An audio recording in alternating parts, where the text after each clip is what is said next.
రామచంద్ర చూపించిన చిట్టి ఫోటో చూసి సీను ద్వారా గుండె పగిలే నిజం తెలుసుకున్న రాధ అసలిదంతా ఎలా జరిగిందనేది వీడియోని స్కిప్ చేయకుండా చివరి వరకు చూడండి.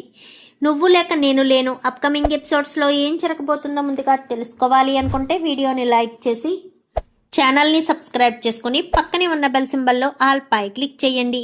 చిట్టి రాధ ఇద్దరు ఒకరేనని రామచంద్ర తెలుసుకోవాలి అని మీరు కూడా కోరుకుంటే కామెంట్లో ఎస్ అని టైప్ చేయండి. మొత్తం మీద చూసుకున్నట్లయితే ఇంకా రాధ అలాగే విక్రమ్ కృష్ణ ఇద్దరు కూడా అగ్రిమెంట్ పెళ్లి చేసుకున్నారని అగ్రిమెంట్ పేపర్స్ కనిపించాయి కదా. కనిపించేసరికి అది తీసుకుని కరెక్ట్గా గుమ్మం దాకా వచ్చేసరికి ఈలోపు విక్కీని అలాగే రాధ ఇద్దరు మాట్లాడుకుంటూ వస్తూ ఉంటారు. వీళ్ళేంటి ఇప్పుడు వస్తున్నారు అని గబ్బగబ్బా లోపలికి వచ్చేస్తుంది. లోపలికి వచ్చేసిన ప్రియ ఇంకా ఏం చేయాలో అర్థం కాదు. అవును, అగ్రిమెంట్ పేపర్స్ ఎక్కడున్నాయి రాధా అని చెప్పాను కానీ పరుపు కిందే ఉన్నాయండి, ఇప్పుడే చూశాను అనేసరికి పరుపు కింద ఉన్నాయా? అయినా అవి అక్కడెందుకున్నాయి? సీక్రెట్ లాకర్లో పెట్టుకోవాలి కదా. ఎవరికైనా ఏదైనా కొంచెం అనుమానం వచ్చి మన రూమ్ అంతా సెర్చ్ చేస్తే అడ్డంగా దొరికిపోతాము అని చెప్పి ఇంకా వెతుకుతూ ఉంటారు. వెతుకుతూ ఉండగా మంచం కింద దాక్కుని ఉన్నారా ప్రియ వెంటనే పరుపెత్తి పరుపు కింద పెట్టేస్తుంది. పెట్టేసేసరికి పద వెళ్ళి చూద్దామని ఇంకా వచ్చి పరుపెత్తి చూడడంతో పరుపు కిందే ఉంటాయి. ఇక్కడ ఉంచకూడదు, మనం వేరే ఏదైనా సీక్రెట్ లాకర్లో పెట్టాలి, అది ఎక్కడ పెట్టాలో ఏంటో నేను చూసుకుంటానంటూ ఇంకా విక్రమ్ కృష్ణ ఫైల్ని తీసుకుని బయలుదేరి వెళ్ళిపోతాడు. చేతికి దొరికింది కదా, సర్టిఫికెట్స్ చూపించి వీళ్ళిద్దరూ పెళ్లి చేసుకోలేదని నిరూపించగలిగితే ఎలాంటి ఇబ్బంది ఉండేది కాదు. అప్పుడు బావ చచ్చినట్టు నన్నే పెళ్లి చేసుకునేవాడు. కరెక్ట్ సమయానికి వచ్చి వీళ్ళిద్దరూ నా ప్లాన్ని అట్రప్లాప్ చేశారు అనుకుంటూ ఇంకా అక్కడి నుంచి ప్రియ కాస్త వెళ్ళిపోదాము అనుకుంటే గదిలోనేమో తనే ఉంది. ఎలా వెళ్ళాలి అని ఆలోచిస్తూ ఉండగా అమ్మా రాధా అంటూ కింద నుంచి పిలుస్తుంది సునంద. వెంటనే ఇంకా అదే అదునుగా తీసుకుని ప్రియ కూడా అక్కడి నుంచి వెళ్ళిపోతుంది. వెళ్ళిపోవడం చూస్తుంది, అంటే గదిలోంచి బయటికి అటు ఇటు చూసుకుని రావడం చూస్తుంది. ఇంకా రాదైతే ఇదేంటి మా గదిలో తనే ఎప్పుడు వెళ్ళింది, తను ఎక్కడి నుంచి వచ్చింది, ఎంతసేపు మేము ఇద్దరం ఆ గదిలోనే ఉన్నాం కదా, ఎప్పటి వరకు కనిపించలేదు, ఇప్పుడు ఎక్కడి నుంచి వచ్చింది అని ఆలోచిస్తూ వెంటనే రాధ సునంద చెప్పిన పని పూర్తి చేసి విక్రమ్ కృష్ణకు ఫోన్ చేస్తుంది. ఫోన్ చేసేసరికి చెప్పు రాధా అనగానే మనం ఇందాక గదిలోకి వెళ్ళాం కదా, అప్పుడు అక్కడే ఆ గదిలోనే ప్రియ కూడా ఉంది అనేసరికి ఏం మాట్లాడుతున్నావు రాధా, ఆ గదిలో ప్రియ ఉండడం ఏంటి అనగానే అవునండి, ప్రియను నేను ఆ గదిలోంచి బయటికి రావడం చూశాను. నేను మీరు వెళ్ళిపోయిన తర్వాత గదిలోనే ఉన్నాను. అప్పుడే అత్తయ్య పిలవడంతో నేను గదిలోంచి బయటికి వచ్చి కిందకి మెట్లు దిగుతూ వెళ్తూ ఉండగా అదే సమయంలో ప్రియ మన రూమ్లోంచి బయటికి వచ్చింది అని చెప్పనేసరికి అంటే ఏంటి నీ ఉద్దేశం, ప్రియ అక్కడే ఉందంటవా అనగానే నాకు అదే అనిపిస్తుంది. ప్రియ అక్కడే ఉండి ఇందాక మనం మాట్లాడుకున్న ప్రతి మాట విందేమో అని నా మనసు కనిపిస్తుందండి అని చెప్పనేసరికి అంటే మంది అగ్రిమెంట్ పెళ్ళన్న విషయం ప్రియకు తెలిసిపోయిందా అంటూ ఇంకా విక్రమ్ కృష్ణ అనగానే తెలిసిపోయి ఉంటుంది. అగ్రిమెంట్ పేపర్స్ కోసం అక్కడ అందుకే వచ్చుంటుంది. కరెక్ట్గా అదే సమయానికి మనం రావడంతో అగ్రిమెంట్ పేపర్స్ తనకి దొరకలేదు. తను అగ్రిమెంట్ పేపర్స్ కోసమే వెతుకుతుంది. తన నోటి మాటల ద్వారా చెప్తే ఎవరు నమ్మరు అన్న ఉద్దేశంతో ప్రియ ఇలా ప్లాన్ చేసి ఉండొచ్చండి అని చెప్పనగానే నువ్వు చెప్పింది కూడా నిజమై ఉంటుంది. మరి ఆ అగ్రిమెంట్ పేపర్స్ ఎక్కడ దాచిపెడతారు అనగానే ఎక్కడో చోట నేను దాచిపెడతాను, నువ్వు టెన్షన్ పడకు సరేనా అని ఇంకా విక్రమ్ కృష్ణ కాస్త ఆ పేపర్స్ ఎక్కడ దాయాలి అని అనుకుంటూ సరాసరి రాధ వాళ్ళ ఇంటికి వెళ్తాడు. వెళ్ళి రాధ వాళ్ళ ఇంట్లో పద్మమ్మ అని పిలిచేసరికి పద్మ వస్తుంది. చెప్పండి అల్లుడు గారు అనేసరికి ఇది చాలా ఇంపార్టెంట్ ఫైలు, ఈ ఫైల్ని ఎట్టి పరిస్థితుల్లో ఎవరికి తెలియకూడదు, ఎవరు చూడకూడదు, ఇది చాలా జాగ్రత్తగా మీ దగ్గరే దాచిపెట్టండి, బట్టలడుగును ఎక్కడో చోట దాచిపెట్టండి, నేను మళ్ళీ మిమ్మల్ని వచ్చి అడిగేంత వరకు ఈ ఫైలు ఓపెన్ చేసి చూడడం కానీ ఎవరైనా ఈ ఫైలు గురించి వచ్చి అడిగినా కానీ ఇవ్వడం కానీ జరగకూడదు, ఎట్టి పరిస్థితుల్లో ఈ ఫైలు గురించి ఎవరికి తెలియకూడదు అనగానే అలాగే అల్లుడు గారు తప్పకుండా దాచిపెడతాను, రండి కూర్చోండి టీ పెడతాను అనగానే వద్దు, నాకు స్టేషన్లో పనుంది, నేను వెళ్తానని విక్రమ్ కృష్ణ అక్కడి నుంచి వెళ్ళిపోతాడు. వెళ్ళిపోయి ఇంకా సరాసరి ఈ స్టేషన్కి వెళ్ళిపోతాడు. ఇంకా రాధ ఇంట్లోనే ఉంది కదా. రాధ సునందతో చాలాసేపు కబుర్లు చెప్పి సునంద దగ్గర నుంచి తన రూమ్లోకి వెళ్దామనుకున్న సమయంలో అమ్మ రాధ అంటూ పిలుస్తాడు. ఇంకా రామచంద్ర అయితే చెప్పండి గురూజీ అనగానే, నాకు కొంచెం తలనొప్పిగా ఉందమ్మా, నువ్వు మొన్న ఒక టాబ్లెట్ ఇచ్చి టీ పెట్టావు కదా, కొంచెం ఆ టాబ్లెట్ ఇచ్చి టీ పెడతావా అని చెప్పాను. కానీ అస్తమాను టాబ్లెట్లు వేసుకోకూడదు గురూజీ, టీ తీసుకొస్తాను, నేను హెడ్కి మసాజ్ చేస్తాను, మసాజ్ చేసినా హెడ్ తలపోటు తగ్గుతుంది అనేసరికి, సరేనమ్మా నేను నా గదిలో ఉంటాను, నువ్వు అక్కడికే టీ తీసుకురానగానే సరేనని మొనాలిసా అనుకుంటూ పిలుచుకుంటూ కిచెన్లోకి వెళ్తుంది. చెప్పండి అమ్మా అనగానే, పాలు ఎలా ఇవ్వు, టీ పెడతాను అనేసరికి, మీకెందుకమ్మా శ్రమ, నేను పెడతాను అనగానే, లేదు నేనే పెట్టి గురూజీకి తీసుకెళ్ళి ఇవ్వాలి, గురూజీ నన్ను అడిగారు టీ పెట్టి తీసుకురా అమ్మా రాధా అని అడిగారు, నేనే తీసుకువెళ్ళిస్తాను అనగానే, సరేనమ్మా నాకు కూడా కొంచెం టీ ఇవ్వండి అమ్మా, ఈ లవంగం వల్ల నాకు తలపోటు వచ్చేస్తుంది, ఈ లవంగం వల్ల నాకు ప్రతిరోజు ఇరిటేషన్గానే ఉంది అని మాట్లాడడంతో, సరే పెడతాను, ఆ పాలిటివ్వు అది ఇటివ్వు అని అన్నీ కూడా అడిగి తీసుకుని రాధైతే టీ పెడుతుంది. ఇంకా టీ మరుగుతూ ఉండగానే, నువ్వు టీనేమీ కదపొద్దు, నేను ఇప్పుడే వస్తాను, ఇంతకీ జెండు బామ్ ఎక్కడుంది అనగానే, అది రాధమ్మ పలానా చోట ఉందనేసరికి, సరే టీ మరగని నేను ఇప్పుడే వస్తాను అని చెప్పి రాధ కాస్త టీ మరుగుతూ ఉండగానే వెళ్ళి జెండు బామ్ తీసుకుంటుంది.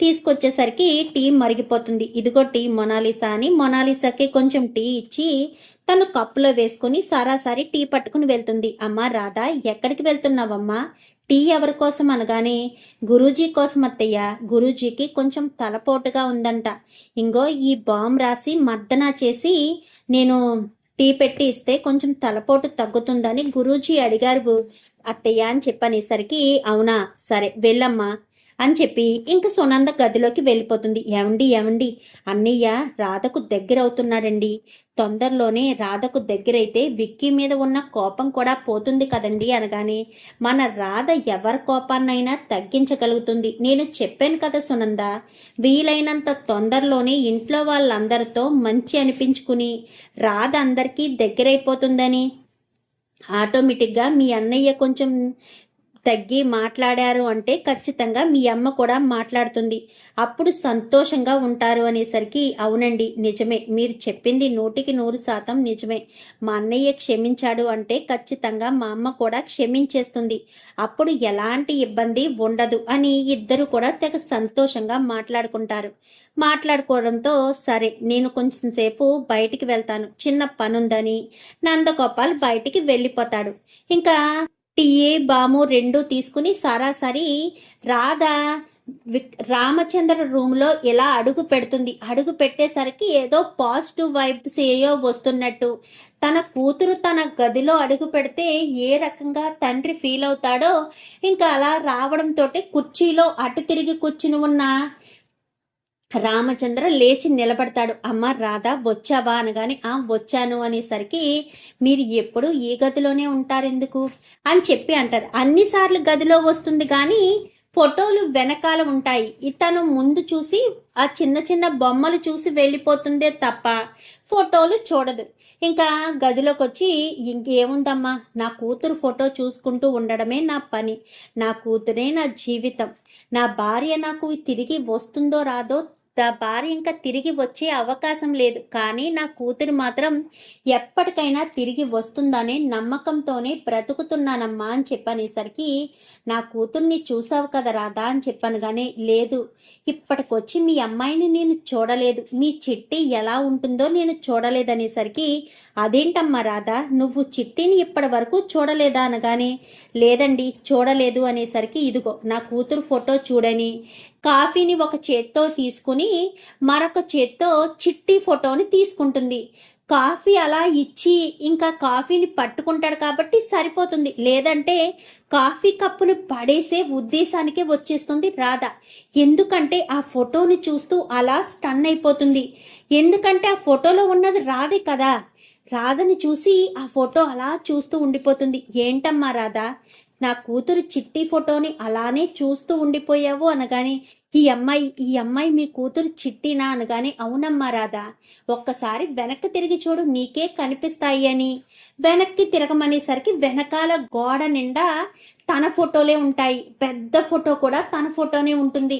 ఇంకా అదంతా చూసిన రాధకు ఏమీ అర్థం కాదు. అదేంటి, ఇవన్నీ నా చిన్నప్పుడు ఫోటోలు కదా, నేను చిట్టినా, నేను మరి రాధను కదా, మా నాన్న సీనయ్య కదా, మరి ఈయనేంటి నా కూతురు చిట్టి చిట్టి అంటూ మాట్లాడుతున్నారు. అక్కడ విక్రమ్ కృష్ణ గారు కూడా తన మరదల కోసమే ఎంతగానో ఆరాట పడుతున్నారు. అసలు ఏంటిదంతా, ఇంతకీ నేను వీళ్ళ కూతుర్నా లేక సీనయ్య గారి కూతుర్నా, లేక ఇద్దరు ఒకేలా ఉన్నామా లేక నా కళ్ళే భ్రమ పడుతున్నాయా, ఏమీ అర్థం కావట్లేదు అని ఆలోచిస్తూనే రాధ ఏం చేయాలో అర్థం కాక, రండి గురుజీ బాంబ్ రాస్తానని కూర్చోబెట్టి ఆ జెండు బాంబ్ రాస్తూ ఉంటుంది. రాస్తూ ఉన్నంతసేపు కూడా తనకు మనసులో అదే ఆలోచన, అదే ఆందోళన. ఇప్పుడు నేను ఈ విషయాన్ని ఎలా తెలుసుకోవాలి, ఏ రకంగా తెలుసుకోవాలి, ఎలా ఈ విషయాన్ని తెలుసుకుని నేను అసలు ఏం జరిగిందో ఏంటో, నా తండ్రి ఎవరు, నేను ఎవరి బిడ్డని అన్న విషయం తెలుసుకోవాలి అని ఇంకా రాధకు అదే ఆలోచన ఉండడంతో వెంటనే రాధ, గురూజీ నాకు ఒక చిన్న సహాయం చేస్తారా గురూజీ అనగానే, చెప్పమ్మా రాధా, నీ చెయ్యి ఎప్పుడైతే నా తల మీద పడిందో వెంటనే నా తలపోటు తగ్గిపోయింది. ఎంత భారంగా అనిపించిందో తెలుసా ఇప్పటి వరకు. ఇప్పుడు నువ్వు తల మీద చెయ్యి వేసి నీ చేతులతో తీసుకొచ్చిన టీ తాగిన తర్వాత నువ్వు మసాజ్ మర్దన చేస్తుంటే నా తలపోటు చిటికెలో ఎగిరిపోయింది. చెప్పమ్మా, ఏం కావాలి నీకు, చీర కావాలా, నగలు కావాలా, ఏం కావాలి అనగానే, నేను చీర కోసం నగల కోసం ఆరాటపడే వ్యక్తిలా మీకు అనిపిస్తున్నానా అనగానే, అలా అని కాదమ్మా, నీకు నేను బహుమతి ఇద్దాము అన్న ఉద్దేశం అంతే, అది ఎదుటి వాళ్ళకి నచ్చింది ఇస్తే మంచిది కదా అని చెప్పనేసరికి, నాకు అవేమీ వద్దు, దయచేసి ఏమనుకోకుండా మీరు నన్ను మా నాన్న దగ్గరికి తీసుకువెళ్ళగలరా అని చెప్పనేసరికి, ఏంటి జైలుకా, అవును జైలుకే తీసుకెళ్ళగలరా అని చెప్పాను. కానీ సరేనమ్మా, నేను ఫేస్ వాష్ చేసుకుని వస్తానుండు అని చెప్పనేసరికి సరేనని ఇంకా బాత్రూంలోకి వెళ్ళడంతో చిట్టి ఫోటోని తన చేతికి ఇచ్చాడు కదా, ఆ ఫోటోని తనే చీర చెంగున దాచిపెట్టేసుకుంటుంది. దాచిపెట్టేసుకున్న తర్వాత రామచంద్ర బయటికి వస్తాడు. రావడంతో వెళ్దామమ్మా అని చెప్పాను. కానీ సరే పదండి వెళ్దామని ఇంకా బయలుదేరి ఇద్దరూ వెళ్తారు. ఎందుకమ్మా ఇప్పటికిప్పుడు ఇంత అర్జెంటుగా మీ నాన్నని చూడాలని అనిపించింది అనగానే, మా నాన్నను అడగవలసిన ప్రశ్నలు కొన్ని ఉన్నాయి, ఆ ప్రశ్నలు అడిగేంత వరకు నాకు మనశ్శాంతి ఉండదు, నాకు ప్రశాంతత ఉండదు. మా నాన్నని వెంటనే ఆ ప్రశ్నలు అడగాలి, అడిగి నేను వివరణ తెలుసుకోవాలి అనేసరికి, ఏంటమ్మా ప్రశ్నలు అనగానే, అది మా నాన్నని అడిగితేనే నాకు సమాధానం దొరుకుతుంది గురూజీ అని చెప్పనేసరికి సరేనని జైలు దగ్గరికి తీసుకువెళ్తాడు. ఇంకా బయట జైలర్ మాట్లాడుతూ ఉంటాడు. రామచంద్ర డిపార్ట్మెంటే కదా, సో రామచంద్రకు అందరూ తెలిసిన వాళ్ళే ఉంటారు కదా. బయట మాట్లాడుతుండగానే, అమ్మ రాధా, నువ్వు లోపలికి వెళ్ళి మీ నాన్నతో మాట్లాడు, నేను బయట వీళ్ళతో మాట్లాడి వస్తాను అనగానే, సరే గురూజీ అని చెప్పి లోపలికి వెళ్తుంది.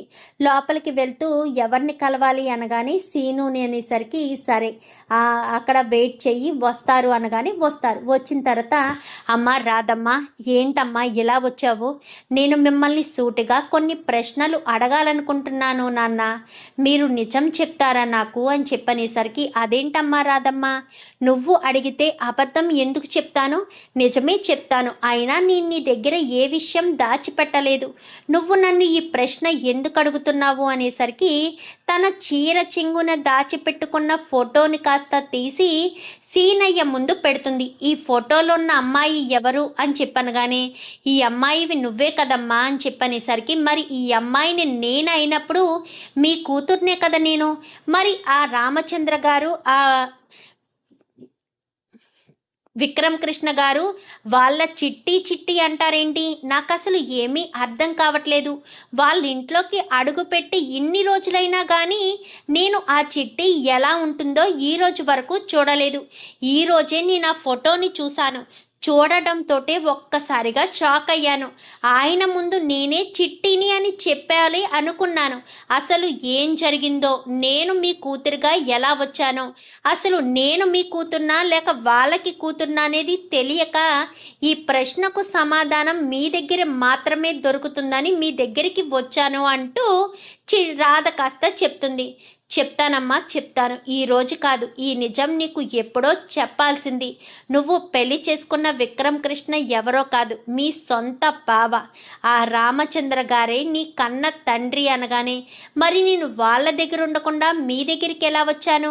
మీ దగ్గర నేను పెరగడం ఏంటి? అదంతా కూడా ఒక ప్రమాదంలో జరిగిందమ్మా. మీ అమ్మకు మీ నాన్నకు ఇలా మీ ఫ్యామిలీ, అలాగే మీ మేనత్త వాళ్ళ సునంద గారాల ఫ్యామిలీ అందరూ ఒక చోటకి వెళ్తుంటే మధ్యలో పెద్ద ప్రమాదం ఏర్పడింది. ఆ ప్రమాదంలో మీ అమ్మ చనిపోయారు. కానీ నువ్వు ఆ ప్రమాదంలో పైనుంచి ఒక చెరువులో, అంటే ఒక సెలయేరులో పడబోయేదానివి. మీ బావ నిన్ను కాపాడడానికి ప్రయత్నించాడంట, కానీ తను చిన్నవాడిగా ఉండడంతో కాపాడలేకపోయాడు. నువ్వు అంత పైనుంచి నీళ్ళల్లో పడిపోవడంతో అప్పటి వరకు జరిగిన విషయాలన్నీ కూడా నువ్వు మర్చిపోయావమ్మా రాధమ్మ అంటూ సీనయ్య చెప్తూ ఉంటాడు. అందుకే నువ్వు మాకు దొరికావు. నువ్వు ఎవరో తెలీదు, నీ పేరేంటి అని అడిగితే నువ్వు సమాధానం చెప్పలేకపోయావు. డాక్టర్ గారిని అడిగితే తనకి బలమైన గాయం ఏదో తగిలింది, తను దేనినో చూసి బాగా భయపడింది. అందుకే ఇప్పటి వరకు తన మెమొరీలో ఉన్న మెమొరీస్ అన్నీ కూడా ఎరేజ్ అయిపోయాయి అని డాక్టర్ గారు చెప్పారమ్మా రాధమ్మ. అందుకే నువ్వెవరో ఏంటో మాకు తెలియలేదు. ఎప్పుడైతే రామచంద్ర గారికి హార్ట్ అటాక్ వచ్చినప్పుడు నువ్వు హాస్పిటల్కి తీసుకువెళ్ళావో అప్పుడు రామచంద్ర గారు చెప్పిన విషయాన్ని బట్టి నేను వాళ్ళ ఇంటికి వెళ్ళిన తర్వాత ఆయన బెడ్రూమ్లో నీ ఫోటోని చూసి విషయం తెలుసుకున్నాను. అయితే ఆయన కూతురువి నువ్వేనన్నమాట, తప్పిపోయిన చిట్టివి నువ్వేనన్నమాట అని ఆ విషయం రామచంద్ర గారికి చెప్పడానికి పలుసార్లు నేను ప్రయత్నాలు చేశాను. ఎన్నిసార్లు ప్రయత్నాలు చేసినా ఎప్పుడు కూడా కుదరలేదు. ఎందుకంటే నీకు ఆ ఇంట్లో శత్రువు ఉంది. నేను ఇన్ని రోజులు జైల్లో ఉండడానికి కారణం ఆ శత్రువే. ఇప్పుడు నేను బయటకు వస్తే రాధ చిట్టి ఎక్కడుంది అని అడిగే ప్రశ్నల వర్షం చాలానే ఉంటుంది. నేను చెప్పను అని చెప్పినా నాకేదైనా శిక్ష వేస్తా పర్వాలేదు, అదే శిక్ష నీకు వేస్తే నేను భరించలేనమ్మా. అందుకే చెప్తున్నాను, దయచేసి అర్థం చేసుకో. అయినా వాళ్ళ చేతుల్లో నీకు ప్రమాదం ఉంది కాబట్టే ఇన్ని రోజులు చెప్పలేకపోయానమ్మా అని చెప్పనేసరికి, లేదు నాన్న, ఇన్ని రోజులు వాళ్ళతో నాకు ప్రమాదం ఉంది అని మీరు నాతో చెప్పలేకపోయారు. కానీ ఇప్పుడు నేను తెలుసుకోవాలి అనుకున్నాను. ఖచ్చితంగా ఈ ప్రమాదం నుంచి బయటపడతాను. వాళ్ళకి ముప్పు తిప్పలు పెట్టి 3 చెరువుల నీళ్లు తాగిస్తాను. మీకు ఈ పరిస్థితి కల్పించినందుకు గాను, నన్ను మా తల్లిదండ్రుల నుంచి, ఆ ఇంటి నుంచి, మా బావ నుంచి దూరం చేసినందుకు గాను ఖచ్చితంగా నేను వాళ్ళ మీద బదులు తీర్చుకుంటాను అని చెప్పి ఇంకా రాధ చెప్తుంది. ఇన్ని రోజుల నుంచి మీకు ఒక విషయం చెప్పాలి అంటున్నాను కదా, నేను విక్రమ్ కృష్ణ గారిని నిజంగా పెళ్లి చేసుకోలేదు. 1 సంవత్సరం అగ్రిమెంటు మీదే పెళ్లి చేసుకున్నాను. ఎందుకంటే వాళ్ళ మరదలు ప్రియ నుంచి ఆయన పెళ్లి తప్పించుకోవడం కోసం, వాళ్ళ మరదలు చిట్టి జాడ తెలుసుకోవడం కోసం ఆయన నన్ను 1 సంవత్సరానికి అగ్రిమెంట్ పెళ్లి చేసుకున్నారు. నేను నిన్ను విడిపించడం కోసమే ఆయనతో అగ్రిమెంట్ పెళ్లికి ఒప్పుకున్నాను నాన్న. ఈ విషయమే నీ దగ్గరికి వచ్చిన ప్రతిసారి కూడా చెప్పాలని ప్రయత్నం చేశాను, కానీ నువ్వు నా మాట వినిపించుకోలేదు. అందుకే ఇప్పుడు చెప్తున్నాను నాన్న, నేను తప్పు చేశానా అనగానే, లేదమ్మా, అగ్రిమెంట్ పెళ్లి చేసుకున్న నువ్వు శాశ్వత పెళ్లిగా మార్చుకోవాల్సిన బాధ్యత నీదే. మీ బావని, మీ నాన్నని, మీ కుటుంబాన్ని కాపాడుకోవాల్సిన బాధ్యత నీదే. ఆ దమయంతి అస్సలు మంచిది కాదు. ఆ భవానీ శంకర్తో కలిసి ఎన్నో కుట్రలు చేసింది. నాకు తెలిసి మీ అమ్మను కూడా మీ నుంచి దూరం చేసింది ఆ దమయంతే కావచ్చు. అందుకే వాళ్ళ మీద నువ్వే కక్ష తీర్చుకోవాలి. నువ్వు నిజం చెప్తావో లేక చెప్పవో అది నీ ఇష్టం. కానీ నువ్వే ఆ ఇంటి వారసురాలివి. ఈరోజు కాకపోతే రేపటికైనా సరే ఆ నిజం బయటికి రావాలి. ఇన్ని రోజులు నీ కోసం వెతుకుతున్న మీ బావ నిరీక్షణ ఫలించాలి. ఆయన చాలా వెతికారు. చిట్టి ఎక్కడా, చిట్టి ఎక్కడా అంటూ ఎన్నోసార్లు ఆయన కళ్ళల్లో బాధను చూశాను. చెప్పేద్దామో అనుకున్నాను. రామచంద్ర గారికి కూడా నిజం చెప్పేద్దామో అనుకున్నాను, చెప్పలేకపోయాను అంటూ మాట్లాడేసరికి, నేను చెప్తానన్న వీలు చూసుకుని సమయం చూసుకుని నేనే నిజాన్ని బయట పెడతాను. నేనే ఆ ఇంటి అసలైన వారసురాలనన్న విషయం అప్పుడు బయట పెడతాను అంటూ చెప్పేసరికి, సరేనమ్మా ఇంకా నేను వెళ్ళొస్తాను అని చెప్పి ఇంకా ఇలా సైడ్కు తిరగడంతో అప్పటికే అక్కడికి వచ్చి నిలబడి ఉంటాడు. నిలబడి ఉండేసరికి ఎంతసేపు మాట్లాడతావు అనగానే, కన్న తండ్రి కదా గురూజీ, ఎంత మాట్లాడినా తనువు తీరదు అని చెప్పాను. కానీ సరే అని అక్కడి నుంచి కాస్త వెళ్ళిపోతారు. వెళ్ళిపోయేసరికి ఇంకా వెళ్దామమ్మా రాధా అని చెప్పాను. కానీ సరే వెళ్దామండి అనేసరికి, ఒక్క నిమిషం మిమ్మల్ని నాన్న అని పిలవచ్చా అని వెంటనే నాన్న అని పిలిచి గుండెలకి హత్తుకుంటుంది. అంటే రామచంద్రను గుండెల్లో రామచంద్రను పట్టుకుని గుండెల మీద తల పెట్టుకుని నాన్న అంటూ పిలిచేసరికి రామచంద్రకు లోపల ఏదో అదొక రకమైన బాధ, సంతోషం కలుగుతాయి. ఇన్ని రోజులు తనకు తెలియదు కాబట్టి తను నార్మల్గానే మాట్లాడుతుంది. ఎప్పుడైతే మనస్సు నిండా ఫీలింగ్ వచ్చి నాన్న అంటూ మనస్ఫూర్తిగా పిలిచిందో ఇంకప్పుడే రామచంద్ర అయితే ఇక మీదట నువ్వు నన్ను నాన్ననే పిలవచ్చు అని చెప్పనేసరికి, చాలా థ్యాంక్స్ నాన్న అని చెప్పి ఇంకా అక్కడి నుంచి కాస్త ఇంటికి వచ్చేస్తారు. ఇంటికి వచ్చేసరికి ఇంకా విక్రమ్ కృష్ణ, ఎక్కడికి వెళ్ళావు రాదా అనగానే, నేనే వాళ్ళ నాన్నని చూడాలని ఉంటే జైలుకి తీసుకువెళ్ళాను రా, ఏదైనా అభ్యంతరం ఉందా అని చెప్పాను. కానీ అది కాదు తనకి ఏదైనా ప్రమాదం జరిగితే అనేసరికి, నేను ఉన్నాను కదా, ఏ ప్రమాదం జరగనివ్వను సరేనా, నేను చూసుకుంటాను అని చెప్పి రామచంద్ర కాస్త రాధను విక్రమ్ కృష్ణ లోపలికి తీసుకువెళ్తుంది. అమ్మ రాధ, విక్రమ్కి ఏం కావాలో చూసుకో అనేసరికి లోపలికి వస్తారు.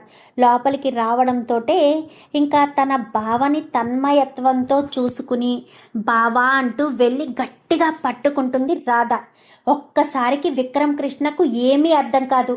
బావాని పిలుస్తుందేంటి, పట్టుకుంటుందేంటి అని చెప్పి ఇంకా వదిలించుకోవడానికి ట్రై చేసినా చాలా గట్టిగా పట్టుకోవడంతో రాధా రాధా అని చెప్పనగానే బావా అంటూ గట్టిగా పట్టుకునేసరికి రాధా ఏం చేస్తున్నావని చెప్పాను. కానీ అది బావా అని చెప్పి ఇంకా అలా స్టన్ అయిపోయి ఉండిపోవడంతో అది కాదు బావా అని చెప్పాను. కానీ బావా ఏంటి కొత్తగా విక్రమ్ కృష్ణ అంటూ పిలుస్తావు కదా, బావాని పిలుస్తున్నావేంటి, ఏమీ లేదు అని చెప్పి అక్కడి నుంచి కాస్త రాధ వెళ్ళిపోతుంది. ఇదేంటి రాధ జైలుకి వెళ్ళొచ్చినప్పటి నుంచి కూడా బావా అని పిలుస్తుందేంటి, పైగా మామయ్యను కూడా నాన్న అని పిలుస్తుంది, ఏంటి కొత్త వరుసలు, ఏంటి కొత్త పిలుపులు అని విక్రమ్ కృష్ణ కాస్త అనుకుంటాడు.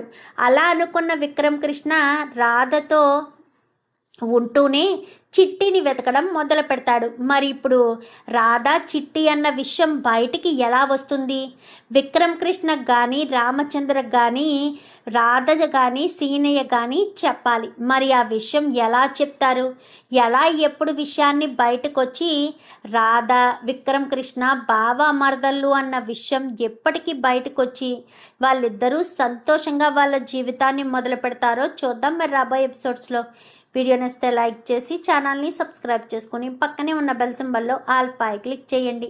Thank you for watching.